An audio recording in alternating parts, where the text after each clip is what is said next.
Hello everyone, this is Mansi from evidhati.in. I'm here again with a new chapter number 14, factorization. So this is an introduction video जिसके अंदर हम इस chapter के जो भी concepts हैं, जो भी टॉपिक्स हैं, उनको डिस्कस करेंगे ताकि जब आप एक्सरसाइज क्वेश्चंस करो तो आपको वो कंसेप्ट्स ऑलरेडी आते हो. Okay, so let's get started. Now, as the name of the chapter is factorization. So factorization से एक वर्ड आता है factors. फैक्टर्स हमने पहले भी पढ़ा हुआ है, let's recall that. So factors होता क्या है? अब फैक्टर्स में अगर हम नेचुरल नंबर की बात करें, नेचुरल नंबर्स कौन से होते हैं? जो 1 से स्टार्ट होते हैं. Throughout all the numbers are natural numbers. अब नेचुरल नंबर कोई भी ले लेते हैं. Let's suppose if I take 12. अब इस 12 के फैक्टर्स क्या होंगे? फैक्टर्स मतलब सबसे पहले तो दो फैक्टर्स हमें पता है. 1 हर नंबर का फैक्टर है एंड द नंबर इटसेल्फ. तो ये दोनों फैक्टर्स तो होंगे. उसके अलावा 12 किस किस के टेबल में आता है? 2 into 6 is 12, right?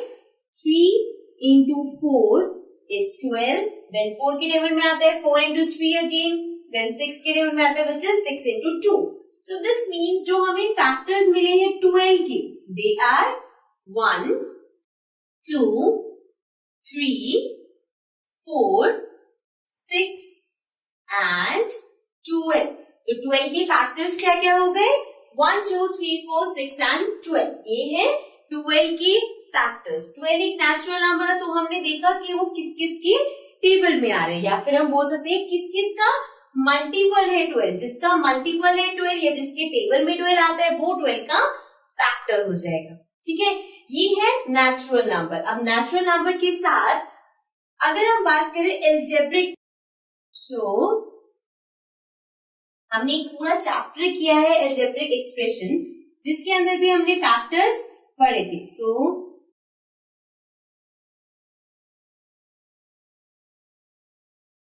अब अगर मैं एक एल्जेब्रिक एक्सप्रेशन लेती हूँ, लेट्स सपोज 5xy. अब इस 5xy की फैक्टर्स क्या होंगे? 5xy को मैं लिख सकती हूँ 5 into x into y, right? So this means factors इसके हो जाएंगे 5x और y. ऑल्सो 1 सबका फैक्टर होता है, तो 1 भी इसका फैक्टर होगा. ठीक है, सो इसके फैक्टर्स इस तरह से आगे. अब यही अगर 15 होता, 15xy होता, तो इसके क्या फैक्टर्स होते? 15 किस किस टेबल में आता है? 3 के टेबल में आता है. 3 into 5, तो 3 के टेबल में आता है, 5 के टेबल में आता है, राइट? सो इसके फैक्टर्स हो जाते 3, 5, 1 सबका होता है, 15 सिंस टेबल इटसेल्फ होगा, एंड x y. सो ये सब फैक्टर्स हो जाते हैं अगर ये 15xy होता. अब इसके साथ अगर एक और एग्जांपल लेते हैं, अगर मेरे पास एक्सप्रेशन होता 3x x plus 2.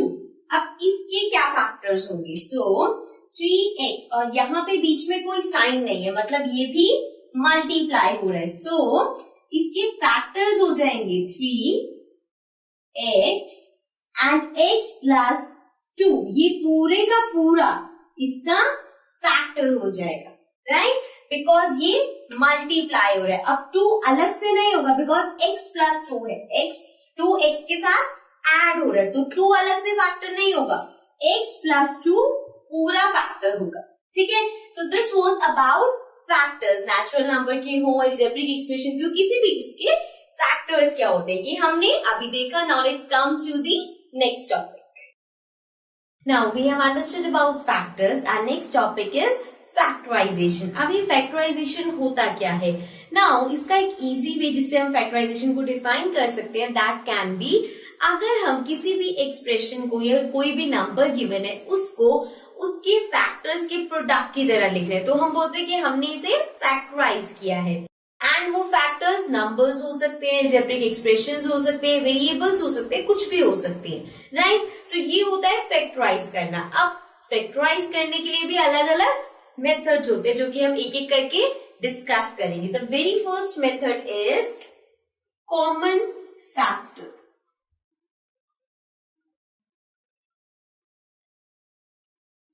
Common factor एक मेथड है जिसकी हेल्प से हम फैक्टराइजेशन करते हैं. Let's take an example. So if I have 5xy plus 10x. अब इसको आपको करना है फैक्टराइज. अब यहाँ पे आपके पास दो टर्म्स हैं. सो इन दो टर्म्स में से हमें कुछ कॉमन लेने. कॉमन कैसे लेना है? Let's see. इसके फैक्टर्स क्या होंगे? पहले 5xy की बात करते हैं. सो 5 एक फैक्टर है, x एक फैक्टर है, y एक फैक्टर है. 1 सबका फैक्टर होता है, इसलिए 1 को हम कॉमन नहीं लेते बिकॉज वो थ्रू आउट वेरिएबल, क्योंकि वो थ्रू आउट एप्लीकेबल है, हर जगह 1 फैक्टर होता ही है. So x, y and 5 are the factors of 5xy. अब 10x की बात करें तो x एक फैक्टर है. 10 के फैक्टर्स क्या हो सकते हैं? 2 into 5 is 10. So 2 and 5 are factors. So 5xy के फैक्टर्स है 5x और y. 10x की फैक्टर्स है 2, 5 and x. अब इन दोनों में कॉमन क्या है? 5 यहां भी है, यहां भी है, राइट? x इस साइड भी है, इस साइड भी है. सो मीन्स 5 कॉमन है और x कॉमन है. तो इसमें से हम 5 और x कॉमन ले लेंगे. 5x कॉमन आ गया. अब देखना है एक एक करके. 5xy में से 5x कॉमन चला गया, मतलब 5x निकाल दो तो आपके पास क्या बचेगा? y, right? देन सेकेंड वाले में से 5x गया है, 5 भी गया, x भी गया, क्या बचा? 2. So plus 2. Now 5x y plus 2 आ गए इसके फैक्टर्स. ओके, सो इस तरह से हम कॉमन फैक्टर मेथड से फैक्टर्स फाइंड करते हैं, राइट? क्या किया हमने? एक बार फिर से रिवाइज करते हैं. 5xy के पहले फैक्टर्स देखे 5x and y. Then 10x के फैक्टर्स देखे 2, 5 एंड x. फिर देखा इन दोनों में कॉमन क्या है. सो 5 दोनों में है, x दोनों में है, तो 5x ले लिया कॉमन. बाकी हमारे पास क्या बचा? 5xy में से 5x चला गया, सिर्फ y बचा. प्लस 10x में से 5 चला गया, x चला गया, क्या बचा? 2. तो ये आ गया 5x y plus 2. Okay, so this was the first method of factorization. Let's come to the next method. So now the next method is regrouping terms. Terms को regroup करके factors निकालना. Let's see how. So for this we'll take an example. 2xy plus 3x plus 2y plus 3. So यहाँ पे हमारे पास ये एक expression है. अब इस एक्सप्रेशन की हमें फैक्टर्स फाइंड करने हैं और वी कैन से हमें इसे फैक्टराइज करना है. अब अगर हम सारी टर्म्स देखें तो सब टर्म्स में से हमें कुछ भी कॉमन नहीं मिलेगा. जैसे कि अगर हम ये दोनों टर्म देखें तो इसमें x कॉमन है, ये दोनों टर्म्स देखें तो इसमें 2y कॉमन है, इन दोनों टर्म्स में कुछ भी कॉमन नहीं है. देन इन दोनों टर्म्स में 3 कॉमन है. मतलब टर्म्स दो दो पेयर में अगर हम ले तब तो कॉमन मिल जाएगा, लेकिन अगर हम सब में देखें तो कुछ भी कॉमन नहीं मिलेगा जो इन सब में हो, राइट? सो अब क्या करते हैं, हम ग्रुप्स बनाते हैं. जैसे कि हमें पता है इन दोनों में कुछ कॉमन मिल रहा है, x इसमें भी है, इसमें भी है, तो ये दोनों ले लेते हैं. इन दोनों में कुछ भी कॉमन नहीं है बट स्टिल हमारे पास ऑप्शन नहीं है, और तो हम इसको और इसको पेयर बना देंगे. सो 2xy और 3x में कॉमन क्या है? 2 दोनों में नहीं है, x दोनों में है, y दोनों में नहीं है, 3 दोनों में नहीं है, तो क्या कॉमन है? सिर्फ x. तो यहां से अगर हम x ले तो इन दोनों के पास क्या बचेगा? x चला गया, बचा 2y प्लस 3x में से x चला गया, बचा 3, राइट? सो ये अभी हमने किया है फर्स्ट पेयर में से. सेकेंड पेयर पे जैसे कि हमें पता है इसमें कुछ भी कॉमन नहीं है, तो हम 1 कॉमन ले लेंगे और अंदर ये एज इट इज आ जाएगा, राइट? बिकॉज 1 एक कॉमन फैक्टर होता है जो हर टर्म का कॉमन होता है, राइट? सो अब देखो, अब पेयर्स कैसे बनेंगे? जो ये अंदर वाले हैं 2y प्लस 3, 2y प्लस 3, ये दोनों हमेशा सेम आने चाहिए. सो अगर ये सेम है तो ये हमने लिख लिया एक बार, और फिर क्या बचा हमारे पास? x, यहां से x और यहां से प्लस 1। देखा जाए तो हमने इस पूरे में से इसको कॉमन ले लिया, यहाँ से बचा x, इस पूरे में से ये चला गया, बचा 1। सो हमारे पास दो फैक्टर्स आ गए, 2y + 3 एंड x + 1, राइट। सो इस तरह से हम रीग्रुप करके टर्म्स को फैक्टर्स निकालते हैं। नाउ आप ये भी सोच रहे होंगे कि अगर हम इन दोनों को ले लेते और इन दोनों को ले लेते सो उससे भी सेम आंसर आएगा। ट्राई करके देखते हैं। सो अब हम 2xy और 2y को साथ ले लेते हैं बिकॉज दोनों में 2y कॉमन है, 3x और 3 में 3 कॉमन है, सो दोनों को साथ रखते हैं। 2xy + 2y + 3x + 3, सो 3x + 3, राइट। अब देखते हैं सेम चीज करें बट हमने अब पेयर्स डिफरेंट लिए हैं। सो इन दोनों में कॉमन क्या है, 2 दोनों में है, y दोनों में है, सो 2y कॉमन हो गया, यहाँ पे बचा 2 चला गया, y चला गया, कॉमन में सिर्फ x बचा, प्लस 2y पूरा चला गया तो सिर्फ बचा 1। देन 3x और 3 में वी हैव 3 कॉमन, तो ये हुआ x प्लस 3 की जगह आ गया 1। अब देखो अंदर फिर से सेम हो गया, जैसे यहाँ पे था सेम था, यहाँ पे भी सेम आ गया, तो इसको बाहर कॉमन ले लो, x + 1, यहाँ पे बचेगा 2y और यहाँ पे बचेगा 3। सो हमारे पास क्या फैक्टर्स आए, x + 1 and 2y + 3 which is same जो हमारे पास पहले आए थे। सो मीन्स आप पेयर कोई भी बना सकते हो। Okay, so this was about regrouping terms. Now let's come to the next method. Now our next method to factorize is using identities. अब identities की हेल्प से हम factorization कैसे करते हैं, let's see. So जो identities हम यूज करेंगे they are, ये हमने पहले भी पढ़ी हुई है, a + b whole square equals to, now a + b whole square का क्या फॉर्मूला होता है, a² + 2ab + b², राइट, ये फॉर्मूला होता है। सिमिलरली अगर आपके पास है a - b whole square, so that is a² - 2ab + b², ठीक है। अगर माइनस है तो यहाँ पे माइनस का डिफरेंस आता है, बाकी प्लस है तो ये थ्रू आउट प्लस रहते हैं। ओके, सो नाउ अब इन आइडेंटिटी को यूज करके हम फैक्टराइज कैसे करेंगे, let's see. So let's take an example. अगर आपके पास है x² + 8x + 60, अब आपको इसे फैक्टराइज करना है, right. This is an expression और इस एक्सप्रेशन को हमें फैक्टराइज करना है। सो 8x² + 8x + 60, अब इसको हम आइडेंटिटी यूज करके कर सकते हैं। कैसे, ये हो जाएगा हमारा a², this can be made as b² and ये हो जाएगा 2ab।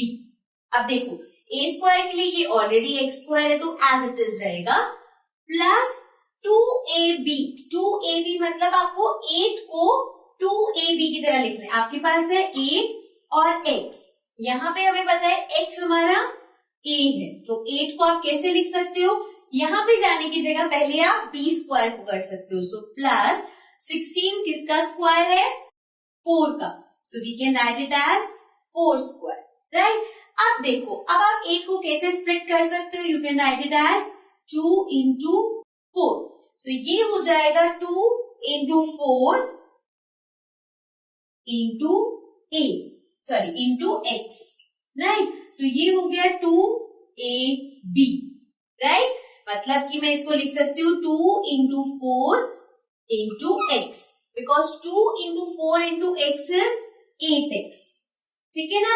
सो ये हो गया 2ab, ये हो गया b² और ये है a²। अब यहाँ पे आपके पास a है x, b है 4, राइट। तो ये बन गई हमारे पास प्रॉपर्टी a² + 2ab + b²। ये कौन सी प्रॉपर्टी होती है, a + b whole square. So a क्या है x प्लस b क्या है 4 whole square. So x + 4 whole square ये हमारे पास आ गया। Now x + 4 whole square means x + 4 x + 4।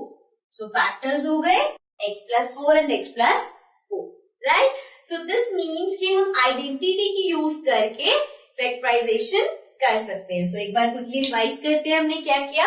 हमारे पास एक्सप्रेशन था x square plus 8x plus 16। So हमने इसे कन्वर्ट किया है a square plus 2ab plus b square में। A square already x square था हमारे पास, 8x को हमने 2ab की तरह लिखा। कैसे लिखा? पहले हमने 16 को किया b स्क्वायर मतलब 4 का स्क्वायर। अब ये 2ab की तरह लिखा। 2 a क्या है हमारे पास x मतलब x से मल्टीप्लाई, b क्या है 4। So 2 into 4 into x, 2 into 4 is 8 into x is 8x. So 8x को हमने इस तरह से लिखा। अब हमारे पास आइडेंटिटी आ गई a square plus 2ab plus b square. So हमने इसको लिख दिया a plus b whole square. ठीक है, देन ये 2 बार है तो उसको हमने 2 बार लिखा। ठीक है, सो दिस इज हाउ आप आइडेंटिटी को यूज करके फैक्टराइज करते हो। Now let's come to the next method. Now our next method of factorization is middle term splitting. Now this is a very important topic. इससे related आपके पास questions बहुत ज्यादा आते हैं. So let's understand it. Middle term splitting होता क्या है? अगर आपके पास कोई एक्सप्रेशन गिवन है, उसकी जो मिडल टर्म है उसको स्प्लिट करना. स्प्लिट करना मतलब अलग पार्ट्स में डिवाइड करना. So इसको समझने के लिए ये मेथड कैसे यूज करते हैं, हम एक एग्जाम्पल लेते हैं.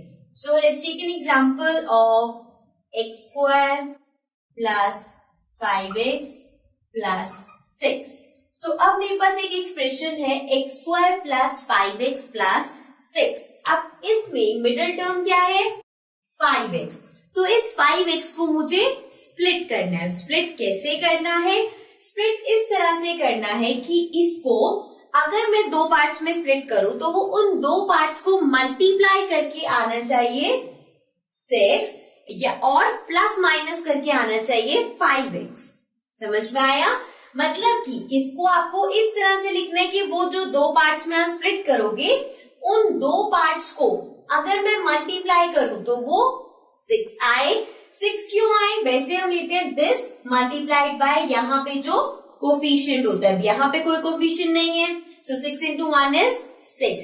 सो मतलब उन दोनों का प्रोडक्ट 6 होना चाहिए. मतलब उन नंबर्स का प्रोडक्ट 6 होना चाहिए एंड उसको प्लस या माइनस करके 5x आना चाहिए. सो अब ऐसे क्या फैक्टर्स हो सकते हैं जिनको मल्टीप्लाई करके 6 आए प्लस माइनस करके 5 आए.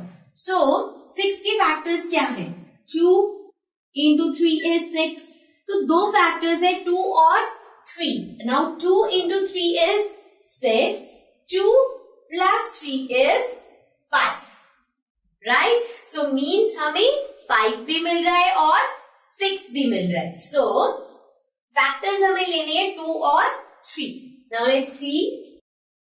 सो x स्क्वायर को एज इट इज रखेंगे प्लस 5x. अब 5x को स्प्लिट करना है 2 और 3 में. So I can write it as 2x plus 3x. Now 2x plus 3x is 5x, then plus 6 as it is. So आपने पूरे उसमें सिर्फ मिडिल टर्म को चेंज किया है. 5x को आपने लिख दिया 2x plus 3x, बाकी सब सेम है. नाउ अब हमें लेना है कॉमन. सो जैसे हमने रीग्रुपिंग टर्म देखा था, इन दोनों में से कॉमन लेंगे, देन इन दोनों में से कॉमन लेंगे. सो x स्क्वायर और 2x में से x कॉमन है. एक x चला गया, बचा एक x प्लस x चला गया, बचा 2. देन प्लस 3x और 6 में से वी हैव 3 कॉमन. सो यहाँ पे बचा x प्लस 3 के टेबल में 6 कब आता है 2. तो हमारे पास अंदर वाले सेम आ गए. सो x प्लस 2 लिखा. देन क्या बचा x प्लस 3. सो फैक्टर्स क्या आ गए x plus 2 and x plus 3. So this is the method which we call as middle term splitting, right? इसमें हम middle term को split करते हैं. अब इसी का ही एक और एग्जांपल लेते हैं. So if we have 6x square minus 13x plus 6, ठीक है? अगेन middle term splitting से करना है.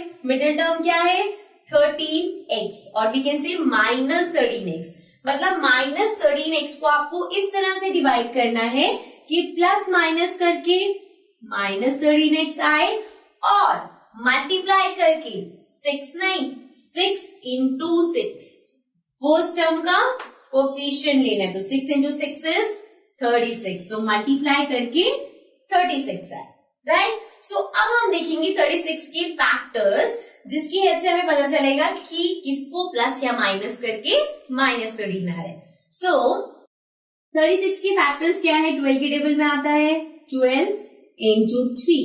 नाउ 12 को 3 से मल्टीप्लाई करके 36 आएगा, लेकिन इसको प्लस या माइनस करके 13 नहीं आ रहा. सो आगे देखते हैं 18 into 2. अब अगेन 18 और 2 मल्टीप्लाई करके 36 है, लेकिन प्लस माइनस करके 13 नहीं आएगा. Then we have 9 into 4. 9 into 4 is 36.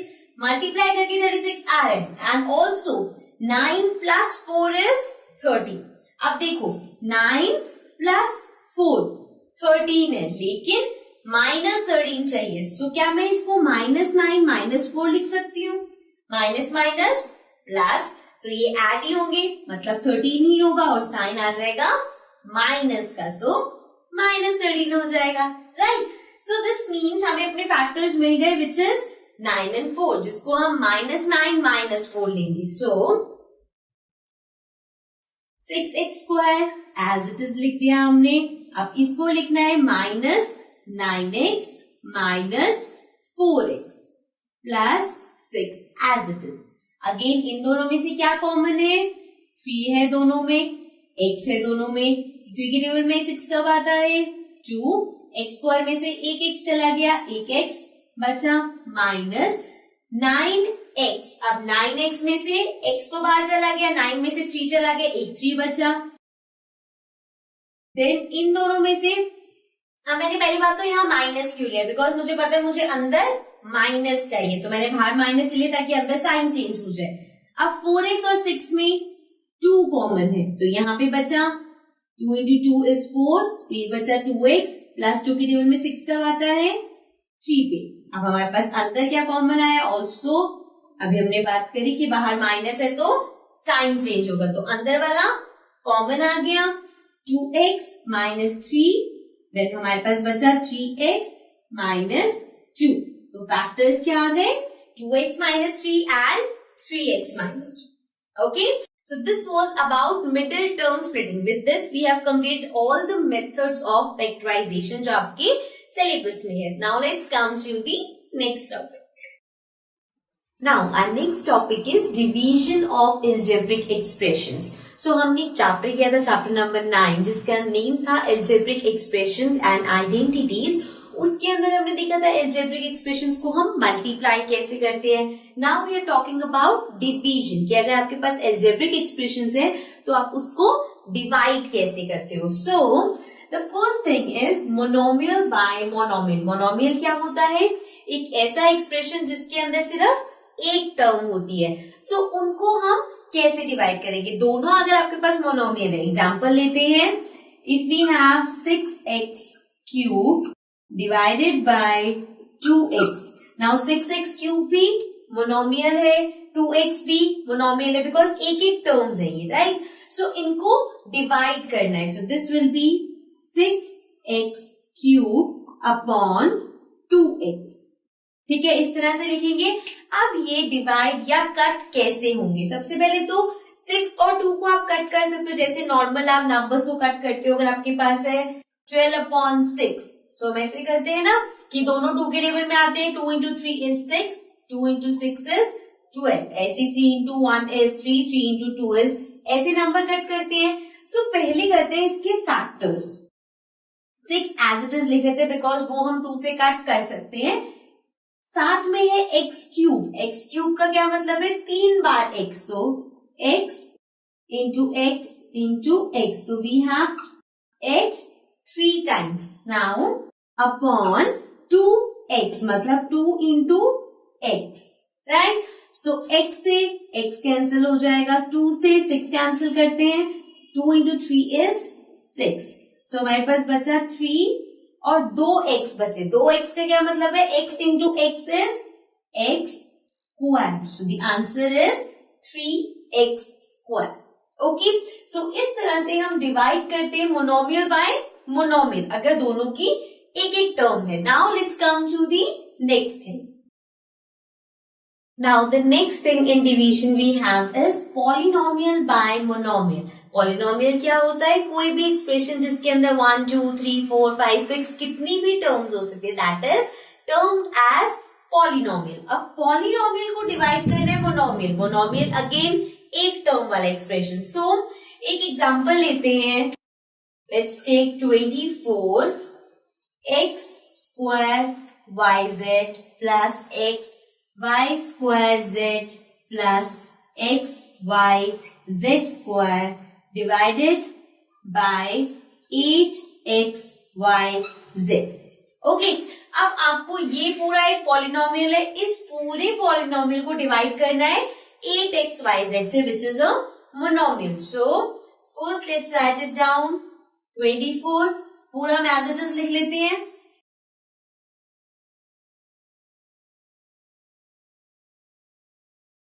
Upon 8xyz. Now see, इस 8 को तो आप 24 से कट कर सकते हो, लेकिन ये जो xyz है इसको कट कैसे करोगे? यहाँ पे तो अलग अलग है, ये अंदर ऐड हो रहे, ये इससे कट नहीं हो सकते. जैसे कि अगर आपके पास है 6, 4 प्लस 3 और अपॉन में है 2, तो आप इस 2 को 6 से तो कट कर सकते हो, लेकिन इस 2 को आप 4 से कट नहीं कर सकते. सिमिलरली ये XYZ इनसे कट नहीं हो सकता. तो हमें क्या करना पड़ेगा? यहाँ पे हम यूज करेंगे जो हम कॉमन हमने सीखा था ना, फैक्टर्स को कॉमन लेना है. सो देखो, x square Y Z X Y square Z plus X Y Z square में क्या कॉमन है?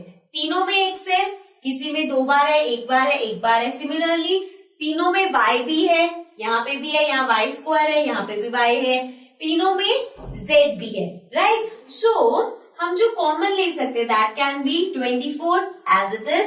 तीनों में से x कॉमन ले सकते हैं, y कॉमन ले सकते हैं, z कॉमन ले सकते हैं, राइट? अब हमें देखना है अगर हम x y z कॉमन लेते हैं तो अंदर क्या बचेगा.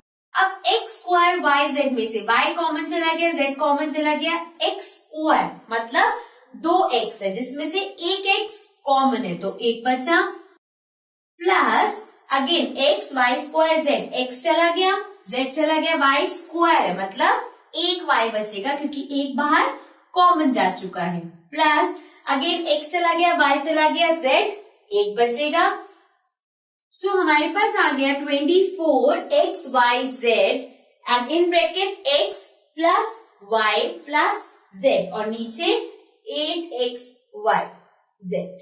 ठीक है, अब इसको अगर हम कट करें तो xyz से xyz कैंसिल हो सकता है बिकॉज अब वो ब्रैकेट से बाहर है, अंदर ऐड नहीं हो रहा. और 8 और 24 को हम कट कर सकते हैं. 8 इंटू 3 इज 24. सो हमारे पास बचा 3x plus y plus z.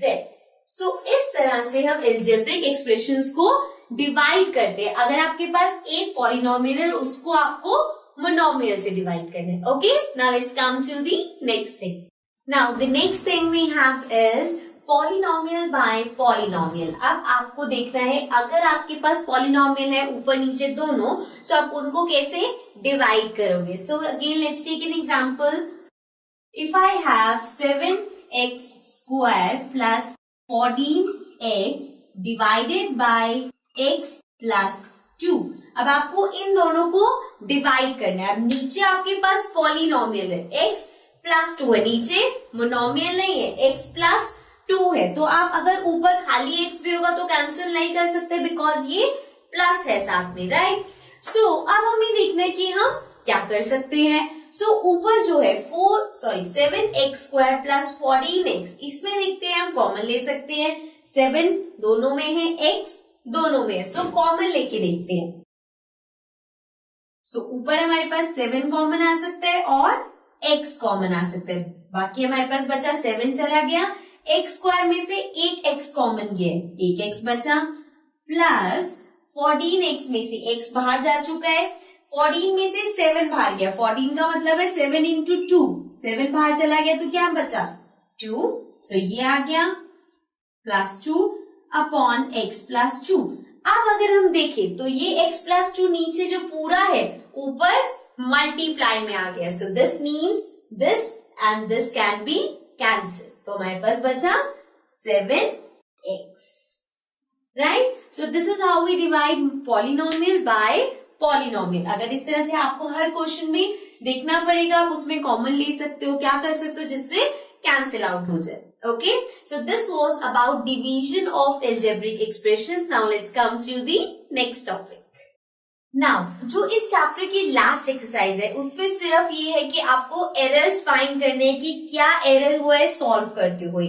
सो अभी हम डिस्कस करेंगे कुछ कॉमन एरर्स जो कि हो जाते हैं गलती से, हम लोग केयरलेसली उसको अवॉइड कर देते हैं, तो हम उन एरर्स को अभी डिस्कस करेंगे ताकि आप वो गलती ना करो, right. So, the first one is, अगर आपके पास इस तरह से है 3, then in bracket x minus 4. So, अगर मैं इसे मल्टीप्लाई करूं कि 3 को x से मल्टीप्लाई किया 3x minus 4. So, क्या ये करेक्ट है? अगर आपको लगता है ये करेक्ट है तो ये मिस्टेक आप भी करोगे। Why? Because अगर ब्रैकेट के बाहर कोई नंबर है तो वो अंदर दोनों नंबर से मल्टीप्लाई होगा, मतलब कि 3 सिर्फ x से मल्टीप्लाई नहीं होगा, 3 x से होगा, then 3 4 से होगा। So the correct version of this will be 3 into x, 3x minus 3 into 4, 12. So this one is correct. So अगर आपके पास इस तरह से ब्रैकेट में तो वो दोनों टर्म के साथ मल्टीप्लाई होगा। So 3 into x is 3x minus 3 into 4 is 12. Next again ये भी बहुत कॉमन एरर है, अगर आपके पास है 2x whole square, remember it is whole square, हम इसको कैसे लिख देते हैं गलती से, 2x स्क्वायर को बाहर निकाला, ये हो गया 2x स्क्वायर, नहीं ये गलत है। अगर होल की पावर 2 है मींस 2 का भी स्क्वायर होगा, सिर्फ x स्क्वायर नहीं है, 2x स्क्वायर मींस यहाँ पे अगर सिर्फ ये है तो 2 और x स्क्वायर, लेकिन जब आप ब्रैकेट लगा के स्क्वायर लिखते हो मतलब कि पूरे का स्क्वायर, सो 2 का स्क्वायर भी होगा, x का स्क्वायर भी होगा, means this will be 2 into 2, 4 मीन्स 2 का स्क्वायर 4 and x का square x square, so this one is correct, this one is wrong, ठीक है। Now let's come to the other errors. Now our next common error is if you have 2a minus 3a plus 2 and आपको इसे solve करना है। So if I solve it like 2a को a से multiply किया 2a square, then 3 को 2 से multiply किया 6.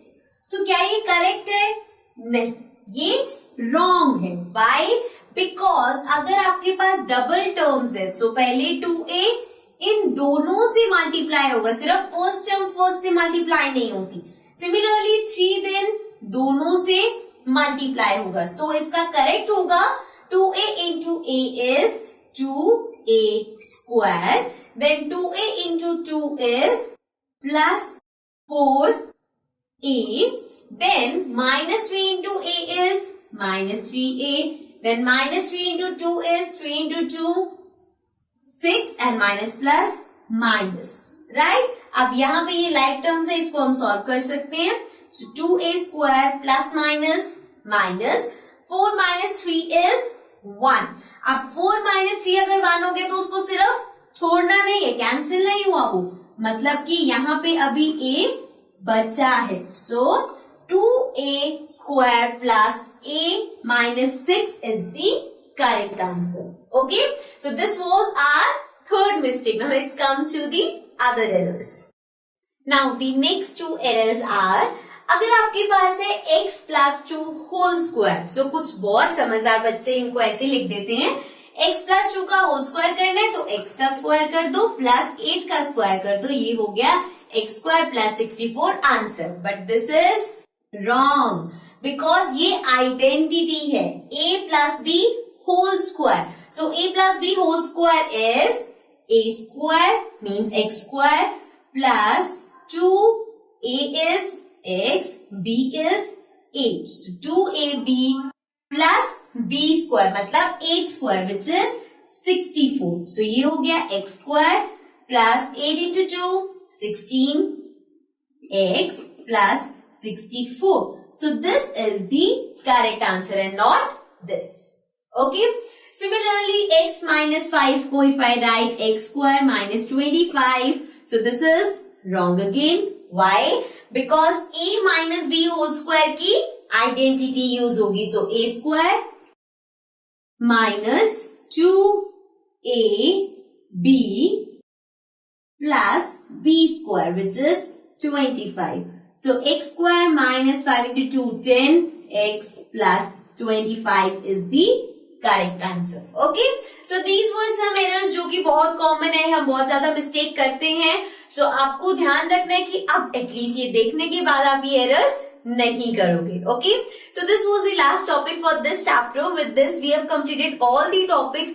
जो भी एक्सरसाइज में क्वेश्चंस आएंगे उसके सारे टॉपिक्स हम डिस्कस कर चुके हैं. So now go and try the questions of the exercises. So this is me signing off for now. I'll be coming back again with a new chapter. Till then, take care and bye-bye.